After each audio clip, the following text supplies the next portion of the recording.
Voilà, on se prépare à Paia pour le grand jour demain. Bonsoir Nati Pita, vous êtes le président d'honneur de l'Union territoriale de la Fédération sportive et culturelle de France qui accueille ces jeunes à Paia. Ce camp d'ado fait partie donc de la FSCF. Le Festival de la jeunesse, ça vous plaît comme initiative ? Tout d'abord, bonsoir, merci pour votre invitation. Bien évidemment, donc, puisque le Festival de la jeunesse est organisé, donc va s'ouvrir à partir de demain, les festivités. Donc les jeunes qui sont intégrés dans le cadre d'un camp ado ouvert depuis le début de la semaine vont profiter des activités qui sont mises en place par l'UPJ, par l'Union polynésienne de la jeunesse. On a entendu un jeune qui a connu des difficultés. On comprend que vous ne proposez pas que des camps de vacances. Finalement, vous allez plus loin. Vous venez en aide à des jeunes en décrochage scolaire, par exemple.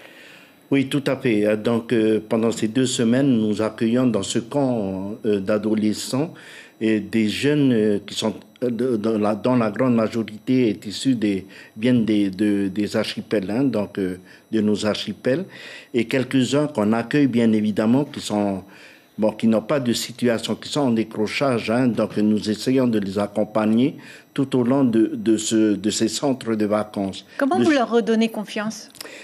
Alors, c'est tout l'art justement, donc dans la bienveillance. Et nous avons eu la semaine passée donc la chance d'accueillir Jean-Marie Petitclerc, qui est un père, qui est un prêtre salésien, catholique salésien, qui nous a donc proposé une formation sur la bienveillance, une pédagogie Don Bosco. Bienveillance et fermeté, bien évidemment. Et donc les deux vont ensemble pour pouvoir accompagner au plus près ces adolescents. La police nationale, on l'a entendu, est présente sur les sites du festival pour éventuellement repérer des jeunes avec de la drogue. Ils vont d'ailleurs proposer un stand lié aux addictions. Quelle réponse, selon vous, faut-il apporter au fléau du PACA et de l'AIS qui est très présent maintenant ?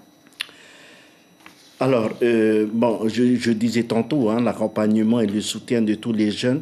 Et ça, c'est de mon point de vue, c'est un petit peu le projet éducatif de notre association, c'est de permettre à tous les jeunes, dès leur plus petit âge, de participer à des activités, qu'elles soient dans le domaine sportif ou dans le domaine culturel. Et donc accompagner les familles modestes et accompagner les familles qui ont des difficultés et pour ne pas proposer, justement pour proposer ces activités à ces jeunes. Je pense que c'est un des leviers sur lesquels nous devons tous, les institutions, les associations, nous devons tous nous appuyer pour pouvoir On ne s'appuie pas aujourd'hui suffisamment sur les activités sportives. Il n'y a pas assez de structures qui sont mises en œuvre, selon vous. Il n'y a pas assez de financement dans les quartiers pour venir en aide aux familles, pour que les jeunes puissent...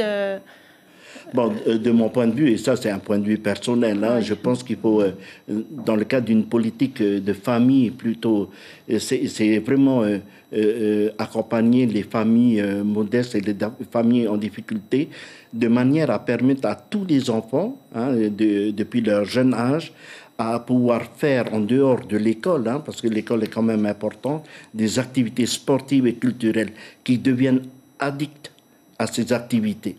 Donc, qui peuvent, c'est un levier qui peut remplacer peut-être, c'est une idée que je propose, qui peuvent remplacer toutes les addictions que nous voyons qui sévissent sur notre territoire.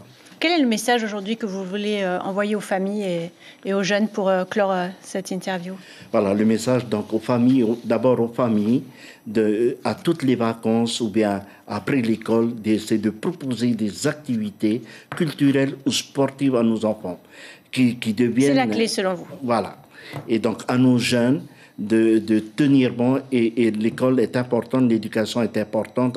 Et comme dit Nelson Mandela, l'arme la plus puissante pour changer le monde, c'est l'éducation. Merci beaucoup Nati Pita d'avoir été avec nous ce soir. L'information en continu sur Polynésie la première, Internet et réseaux sociaux.